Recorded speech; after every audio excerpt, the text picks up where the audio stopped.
दोस्तों नमस्कार। मैं एस.एन. सुधाकर पुनः आपके बीच उपस्थित हुआ हूँ। आज का मेरा टॉपिक है इंटरव्यू के दिन हम स्वयं को कैसे संयमित रखें, कैसे संतुलित करें, कैसे अनुशासित रखें। दोस्तों, किसी भी अभ्यर्थी को साक्षात्कार के दिन सबसे पहले दैनिक समाचार पत्र का अध्ययन करना चाहिए। विशेषकर वैसे समाचारों को वो निश्चित तौर पर देखें जिसका इम्पैक्ट समाज पर अथवा देश पर पड़ रहा हो। देश विदेश की घटनाएं को समझते हुए वह अपने आप को तैयार करें। उसके बाद उसका जो वेशभूषा हो वो बिल्कुल फॉर्मल हो, यानी उनका लुक देखने से यह स्पष्ट हो जाए कि एक बहुमुखी प्रतिभा की व्यक्तित्व आज किसी उद्देश्य की पूर्ति के लिए साक्षात्कार कक्ष में प्रवेश हुआ है। इंटरव्यू देने के क्रम में जब आप साक्षात्कार कक्ष में प्रवेश करते हो तो शालीनतापूर्वक अभिवादन करते हुए प्रवेश करें और बैठे हुए सभी सदस्यों का अभिवादन करें। नियत स्थान पर आप बैठें। बैठने के पश्चात जब प्रश्न का सिलसिला बोर्ड के सदस्यों के द्वारा किया जा रहा हो तो सबसे पहले आप उनके प्रश्नों को बारीकी से सुने। प्रश्न पूरी तरह सुनने के पश्चात लगभग 2 से 5 सेकेंड 10 सेकेंड के बीच गैप देते हुए आप अपना जवाब देना शुरू करें। जवाब देने के क्रम में हो सकता है कि बोर्ड के सदस्यों के द्वारा असमर्थता जताए आपके उत्तर को लेकर के। यदि आप सहमत हैं, यदि आप अपने प्रश्न के उत्तर को लेकर कॉन्फिडेंट हैं, तो उनकी असहमति को भी आप इग्नोर करें और अपनी बातों पर शालीनतापूर्वक अडिग रहें। ऐसा नहीं हो कि आप उनके बातों का विरोध करते हुए अपनी बात को मनवाने पर बल दे रहे हैं। और यदि बाय मिस्टेक अगर आपका उत्तर गलत हो रहा हो तो भी आप अनुशासित ढंग से शालीनतापूर्वक अपने इस गलती के लिए क्षमा याचना करें। कभी कभी ऐसा भी होता है कि बोर्ड के सदस्यों के द्वारा आपके प्रस्तुतिकरण के बीच में ही कोई दूसरे सदस्यों के द्वारा प्रश्न पूछा जा सकता है।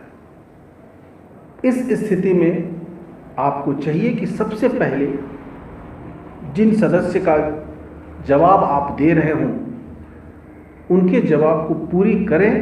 उसके पश्चात ही आप किसी दूसरे अन्य सदस्य के प्रश्न का उत्तर देना सुनिश्चित करें। यदि इस बीच में आप उनके प्रश्न को भूल गए हैं तो वहाँ भी शालीनतापूर्वक पुनः प्रश्न पूछने की आप गुजारिश कर सकते हैं। कभी कभी ऐसा भी होता है साक्षात्कार कक्ष में आपके हॉबी को लेकर के, आपके पर्सनालिटी को लेकर के, आपके क्वालिफिकेशन को लेकर के कुछ ऐसे भी प्रश्न पूछ देंगे जो आपको अंदर से पुक करने की स्थिति क्रिएट होगा। मसलन एक प्रश्न उठता है कि आपने ग्रेजुएशन आज से 10 साल पहले किया और आज आप इंटरव्यू दे रहे हैं। इस बीच आप क्या कर रहे हैं? आपका जवाब, अगर जो भी जवाब आप बनाए हो, जवाब आपने दिया, लेकिन उस जवाब को अगर वो असहमत होते हुए पुनः वही प्रश्न को फिर से रिपीट कर दें, ऐसी स्थिति में आपने जो एक बार जवाब दे दिया है आप अपने उस जवाब पर अडिग रहें। किसी भी सूरत में अपने जवाब देने के क्रम में व्यवस्था को, संविधान को या किसी सिस्टम को आप दोषारोपित नहीं करेंगे। कुछ ऐसे भी चीज होते हैं, विशेषकर कभी कभी राजनीतिक पार्टी से संबंधित भी कुछ प्रश्न पूछे जाते हैं। आप ये सदैव ध्यान रखेंगे कि साक्षात्कार कक्ष में किसी भी राजनीतिक पार्टी का ना तो समर्थन करें और ना ही विरोध करें, क्योंकि ये आपकी निजता का अधिकार है। ऐसी स्थिति में आप उनका समर्थन अथवा आलोचना करने से परहेज करें।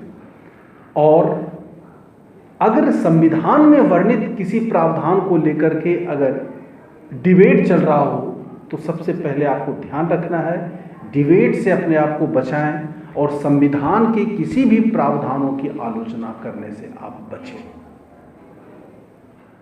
कभी कभी ऐसा भी हो सकता है कि कोई सीन लेकर कोई कल्पनात्मक प्रश्न आपसे पूछा जा सकता है। ध्यान रखिएगा, कल्पनात्मक प्रश्न का कोई सटीक जवाब नहीं होता है।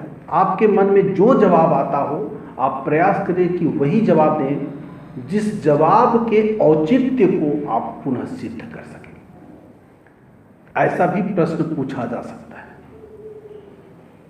मित्रों, आमतौर पे सभी अभ्यर्थी इस बात को लेकर के काफी चिंतित होते हैं कि बोर्ड के द्वारा पूछे गए प्रश्न का जवाब अगर हम नेगेटिव इन द सेंस कि नहीं में दें तो इसका नकारात्मक प्रभाव पड़ता है। मेरा ये व्यक्तिगत मानना है कि आप अगर किसी भी प्रश्न का जवाब नहीं देते हैं और अगर नहीं देने के लिए आप जिस ईमानदारी पूर्वक अपने आप को प्रस्तुत करते हैं, यही वस्तुतः आपके उस उत्तर देने की कला है। यहाँ आपका निगेटिव नहीं हो सकता है। हाँ, ये स्पष्ट है कि उस निगेटिव को बताने के क्रम में आपने जिस मेथड का प्रयोग किया है, जिस प्रक्रिया का प्रयोग किया है, वो कितना मायने रखता है, वो कितना ढंग से आपने प्रस्तुत किया है, ये सबसे ज़्यादा मायने रखता है। कभी कभी ऐसा भी होता है कि आपसे तथ्यों के बारे में ज़्यादा जानकारी पूछी जाती है। आप उस तथ्य में कुछ आप गलत भी जवाब देते हैं। तो मेरा ये मानना है कि आप गलत जवाब देने से बचें और तथ्यों के जवाब ना देने से आप विचलित ना हो, क्योंकि तथ्य की जानकारी आपकी प्रारंभिक परीक्षा के द्वारा ली जा चुकी है। वस्तुतः साक्षात्कार का मतलब होता है किसी भी प्रश्न का आप किस प्रकार से हैंडलिंग कर रहे हैं, किस प्रकार से आप उसका त्वरित डिसीजन देते हैं, निर्णय लेते हैं। यानी एक प्रशासनिक अधिकारी से जो महत्वपूर्ण गुणों में से देखा जाता है वो है ईमानदारी, दृढ़ निश्चय, क्विक डिसीजन, ये सारा चीज, और इसमें से आपकी संवेदनशीलता को भी वो देखना चाहता है।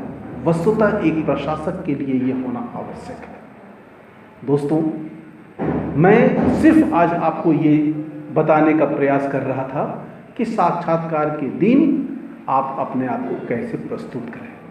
अगली कड़ी में मैं साक्षात्कार के बारे में अलग अलग ढंग से, विशेषकर मैं इसको 5 भाग में बांटता हूँ। एक आपके व्यक्तिगत जीवन वृत्त या कह सकते हैं बायोडाटा, रिज्यूम जिसको कह सकते हैं, उस पर कुछ क्वेश्चन आप तैयार करते हैं। आपके क्वालिफिकेशन को लेकर के कुछ क्वेश्चन आप तैयार करते हैं।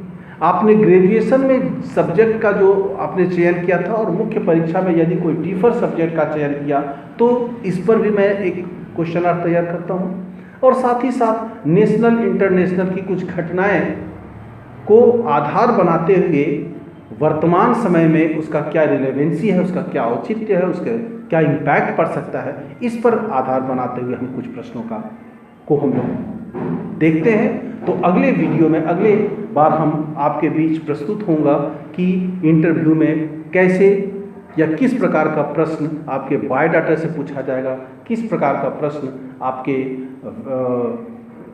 क्वालिफिकेशन से पूछा जाएगा, करेंट अफेयर से पूछा जाएगा, या फिर प्रशासन में आप जा रहे हैं तो प्रशासन से संबंधित कौन सा प्रश्न पूछा जाएगा। इसके लिए मैं अगले वीडियो में आपके साथ पुनः प्रस्तुत होऊंगा। तब तक के लिए